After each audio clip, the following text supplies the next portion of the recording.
अस्सलाम वालेकुम। Last video में हमने कैंडिडेट रजिस्ट्रेशन फॉर्म को देखा था और इसकी कोडिंग भी देखी थी और इसका जो डिज़ाइन है वो भी हमने थोड़ा सा ओवरव्यू किया था।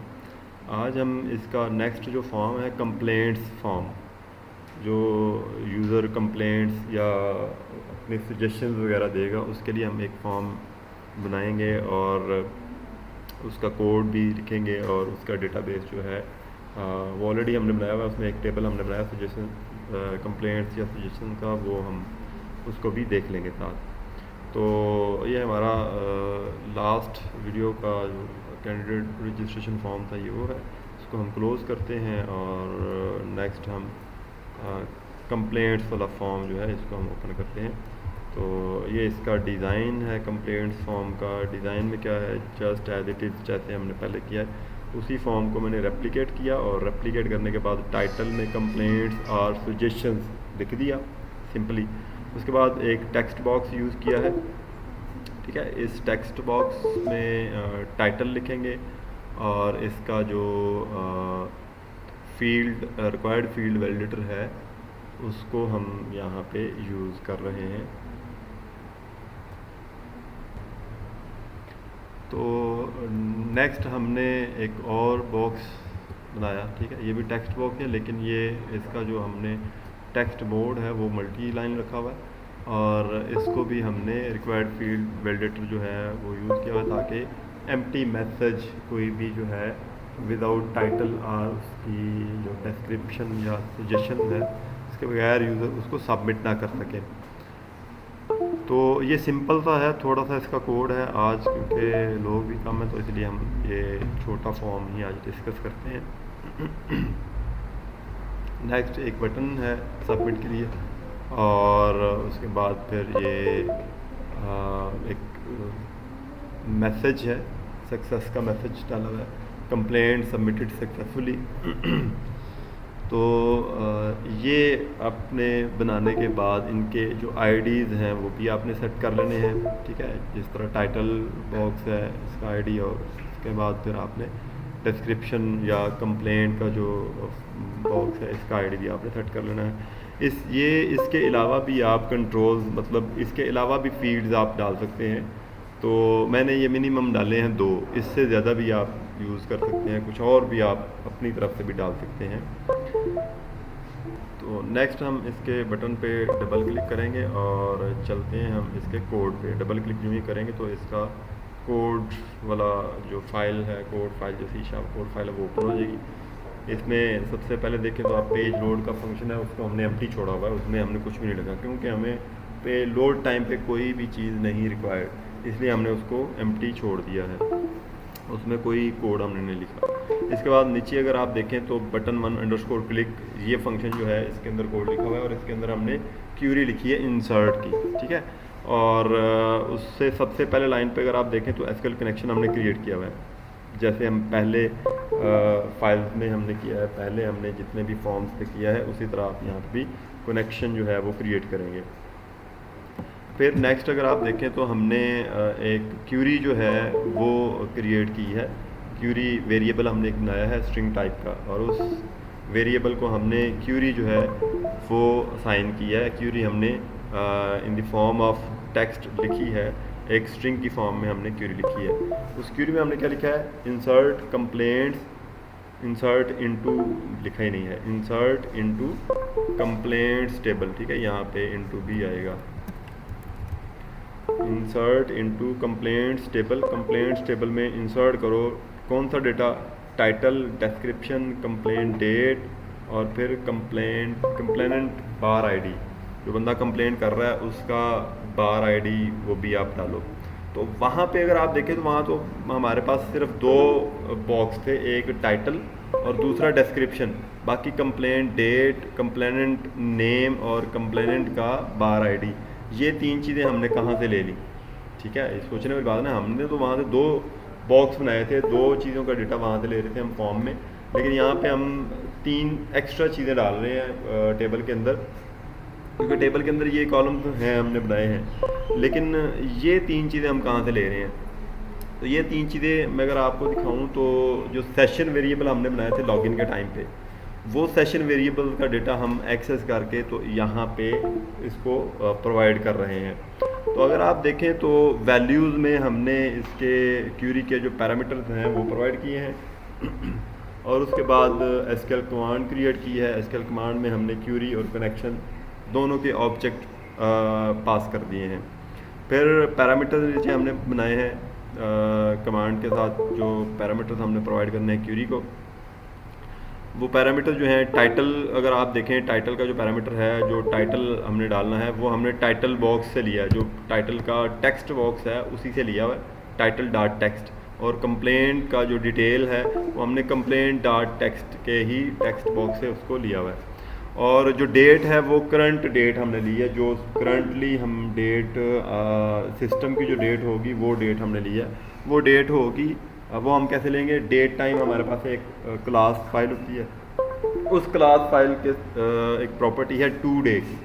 टू डे की अगर आप प्रॉपर्टी यूज़ करेंगे तो वो आपको जस्ट करंट डेट, आज की डेट प्रोवाइड कर देगा। अगर इसके साथ टू डे की बजाय आप नाउ की यूज़ कर लें तो वो आपको करंट डेट और टाइम दोनों चीज़ें प्रोवाइड कर देगा।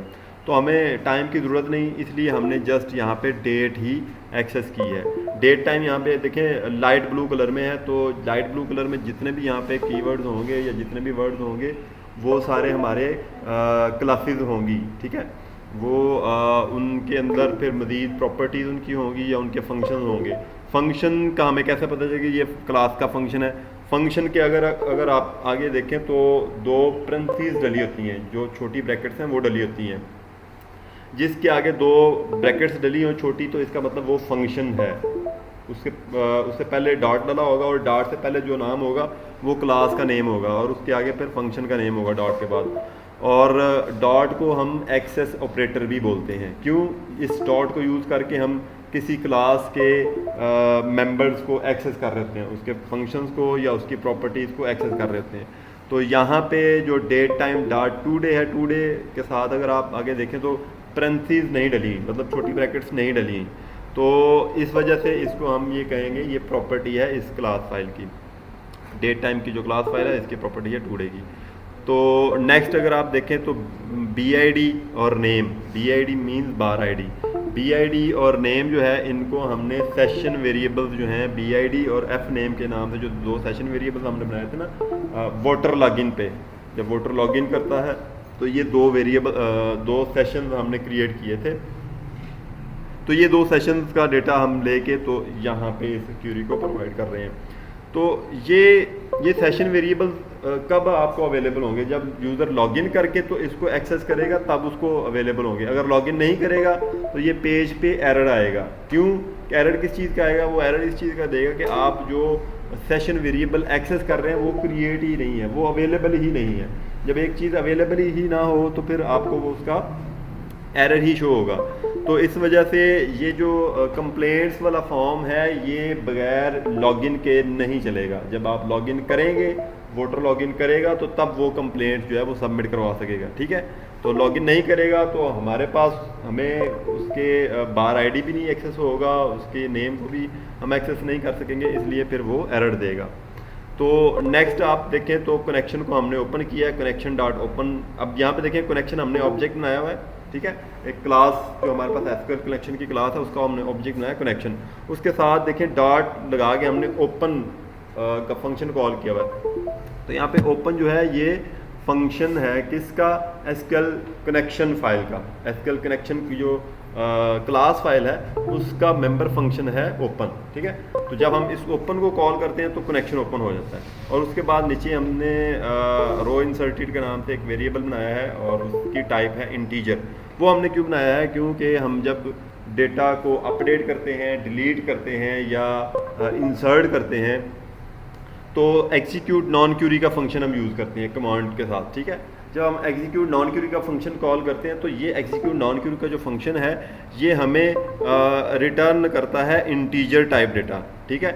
मतलब जितनी रोज़ ये इंसर्ट करेगा उतनी हमें ये कोई फिगर या कोई इंटीजर ये हमें रिटर्न करेगा। वो इंटीजर जो है वो हमने एक्सेस करके वो लेके तो हमने इस रो इंसर्टेड वाला जो वेरिएबल हमने यहाँ पे क्रिएट किया इसमें हमने सेव करवा दिया, ठीक है, इसमें स्टोर करवा दिया। अब हम इसको क्यों यूज़ कर रहे हैं, ताकि हमें पता चले कि कोई रो इंसर्ट हुई है तो हम तब ये मैसेज जो है शो करवाएंगे, अदरवाइज वो मैसेज शो नहीं करवाएंगे। तो यहाँ पे देखिए हमने क्या किया है, if row inserted greater than 0, ठीक है। अगर ग्रेटर देन 0 रोज इंसर्ट हुई हैं, ठीक है, तो तब ये क्या करे, तब ये इफ स्टेटमेंट की जो कंडीशन है ये ट्रू होगी। जब ट्रू होगी तो फिर क्या होगा, यहाँ पे हमने इसको कहा है label underscore message dot visible equals true. जो हमने मैसेज बनाया था शो करवाने के लिए यूज़र को, उसकी विजिबिलिटी को ट्रू करवा देगा। और नीचे टाइटल और कंप्लेंट्स का जो फॉर्म है इनको एम्प्टी करवा देगा। तो इसको हम एक दफ़ा जो है वो रन करके देख लेते हैं। अगर मेरा इधर डेटाबेस चला होगा तो मैं आपको यहाँ पे दिखा देता हूँ। तो मैं इसको अभी रन कर लेता हूँ। स्टार्ट विदाउट डिबगिंग करते हैं और अपने पास हम डेटाबेस भी खोलते हैं और वहाँ से हम जो वोटर कोई होगा उसको लॉगिन करने के लिए हम देख लेंगे। यहाँ से हम निकालते हैं डेटा वोटर्स का, ठीक है जी। ये देखें वोट्स का टेबल है, ये वोटर्स का टेबल है, कंप्लेंट्स का टेबल है। इस कंप्लेंट्स के टेबल के अंदर ये सारी चीज़ें आएंगी, ठीक है। तो मैं वोटर्स के टेबल में जाता हूँ और शो टेबल डेटा करता हूँ और यहाँ से फिर मैं जो कोई वोटर्स हैं यहाँ पे मैं एक जो वोटर का बार आईडी है, यहाँ हम पहले देखें कि वोटर का यूज़र नेम और चेयरमैन का, यही वोटर लॉगिन आ गया। वोटर का बार आईडी और उसका पासवर्ड, बार आईडी उसका लॉगिन होगा और पासवर्ड उसका फिर वो यूज़ करेगा। बार आईडी यहाँ पे क्या है, मेरे पास 333 एक बार आईडी है, ठीक है, और उसका पासवर्ड मैंने ए रखा हुआ है। तो यहाँ पे हम इसको 333 जो है वो डालते हैं और पासवर्ड हम ए डालते हैं। लॉगिन करते हैं तो ये लॉगिन होना चाहिए। अभी आप देखें तो ये लॉगिन हो गया और यहाँ पे लिखा वेलकम साद के नाम से। ये आप यहाँ पे अगर आप देखें तो ये फर्स्ट नेम या फुल नेम इसका साथ था, तो यही नेम आप यहाँ पे उसका देखेंगे। यहाँ पे लॉग आउट का बटन है, इस पर क्लिक करेंगे तो ये लॉग आउट हो जाएगा। और उसके बाद यहाँ पे ऐड कंप्लेंट्स का आपको टैब नज़र आ रहा है, इस पर जो ही क्लिक करेंगे तो आपको कंप्लेंट्स का जो फॉर्म है वो नज़र आ जाएगा। इसमें मैं कोई कंप्लेंट डालता हूँ, this is my test complaint. तो अब यहाँ पे मैं लिखता हूँ माई टेस्ट कंप्लेंट। स्पेलिंग में थोड़े गलत लिख रहा हूँ, आप लोग इसको ठीक कर लेंगे। कंप्लेंट बॉडी, ठीक है जी। मैं इसको सबमिट जो ही करूँगा तो ये यहाँ पे मुझे इसने वो मैसेज डिस्प्ले करवा दिया और ये दोनों बॉक्स जो हैं वो भी एम्प्टी करवा दिए, टाइटल भी और डिस्क्रिप्शन का भी। तो ये इस तरह आप इसका जो कंप्लेंट्स वाला फॉर्म है वो आप यहाँ पे बनाएंगे, उसका कोड लिखेंगे। और अच्छा, यहाँ पे मैं इसका जो टेबल की डिटेल है, टेबल में जो हमारा डेटा आया है, इसको अगर मैं देखना चाहूँ तो ये शो टेबल डेटा पे जाएंगे हम। तो यहाँ पे देखें अभी जो मैंने डाला है डेटा वो आपको यहाँ पे ये मिल गया। ये एक रो पहले की डली हुई है, दूसरी रो ये वाली जो है ये मैंने अभी करंटली डाली है। और यहाँ पे अगर आप देखें तो करंट डेट जो है, जो कंप्लेंट की डेट है, कॉम्प डेट, वो करंट डेट आ गई आपकी 5/7/2022। 5 तारीख है, मेरे लैपटॉप पे 7 तारीख है, 5वां महीना है, 7 तारीख है 2022। और 7 उसका नेम था, ठीक है। और नेक्स्ट अगर आप देखें तो कंप्लेनेंट का जो बार आईडी है वो 333 वही आया, जो यूज़र लॉगिन था उसी का वो सारा रिकॉर्ड हुआ। तो इस तरह आप लोग भी जो हैं वो इसको बनाएंगे। ये तो बिल्कुल सिंपल सा फॉर्म था। आगे नेक्स्ट जो है वो थोड़ी सी लेंथी चीज़ें आएंगी तो वो हम डिटेल में देखेंगे। इसमें कोई ख़ास चीज़ नहीं थी, जस्ट एक इंसर्ट की क्वेरी लगाई है हमने बस, और बाकी कोई चीज़ नहीं है। तो आई होप आपको समझ आ गई होगी। नहीं आई तो फिर आप दोबारा पूछ सकते हैं, ठीक है जी। फिर मिलेंगे।